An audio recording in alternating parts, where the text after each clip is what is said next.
네, 여랑야랑 정치부 김민지 기자 나왔습니다. 오랜만이군요. 네.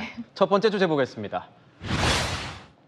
3대 2, 한미일 정상과 이 중국과 러시아, 어떤 이야기입니까?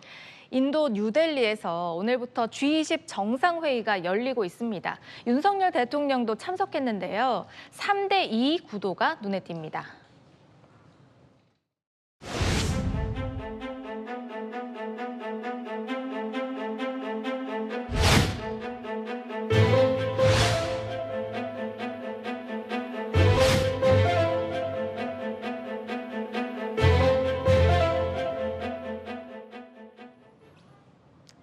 대통령실 관계자는 총리와 외무장관이 참석한 중국, 러시아와 다르게 한미일은 정상들이 참석한 만큼 G20 정상회의를 주도하는 모습을 연출하게 될 것이라고 설명했습니다. 이번 G20 정상회의에서는 러시아의 우크라이나 침공에 대해서도 논의가 될 예정입니다.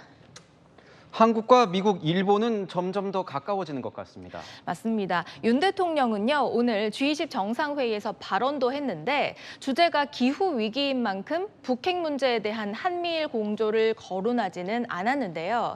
G20 정상회의 시작하기 전에 정상 라운지에서 바이든 대통령과 만나서는 이 캠프 데이비드 정상회의를 소재로 이 3국 협력에 대한 대화를 나눴습니다. 또 대화 내용은 공개되지는 않았지만 윤 대통령과 기시다 일본 총리는 회의장에서 나란히 앉기도 했죠. 다음 주 북러 정상회담이 예상되고 또 북중러 군사훈련도 거론되는 상황에서 이번 G20 정상회의는 한미일 공조를 거듭 보여주는 계기가 될 것으로 보입니다. 그렇군요. 북한, 중국, 러시아가 밀착하는 가운데 한국, 미국, 일본이 공조를 강화하고 있습니다. 네. 다음 주제 보겠습니다. 시처럼. 제목이 좀 감성적인데 이재명 대표 오늘 모습이 보이는 것 같습니다. 네, 단식 중에 검찰에 출석한 이재명 민주당 대표가요, 자신의 처지를 시 구절을 인용해서 비유했는데요. 이 대표는 출석 전 입장문에서 김수영 시인의 폭포라는 시를 인용했습니다. 폭포는 고든 소리를 내며 떨어진다. 고든 소리는 고든 소리를 부른다. 이렇게 말하면서 탄압에 굴하지 않고 흔들림 없이 가겠다고 했는데요.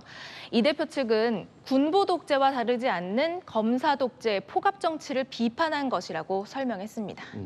정치권에서는 이런 비유를 자주 쓰는 것 같습니다. 네, 오늘 비유로 든 말은 또 있는데요. 민주당에서 자주 쓰는 말이기도 합니다.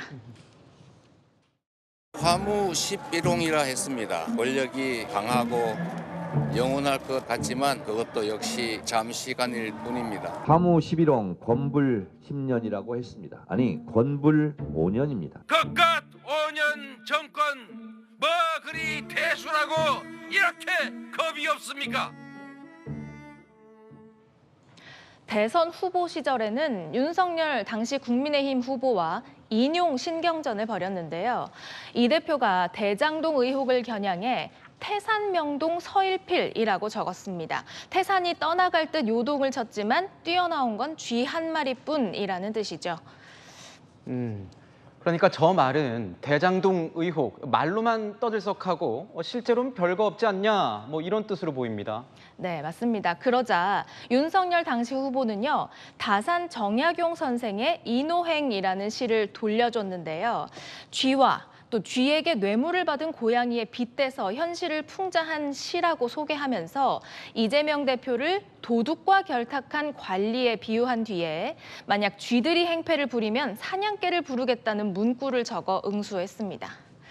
쥐와 사냥개, 꽃, 폭포까지 국민의 공감을 얻기 위한 다양한 시적 표현이 등장해왔지만 단식 중인 제1야당의 대표가 5번째 검찰 출석을 한 오늘의 이 현실만큼 더 와닿는 건 없는 것 같습니다. 네, 지금까지 여랑야랑이었습니다.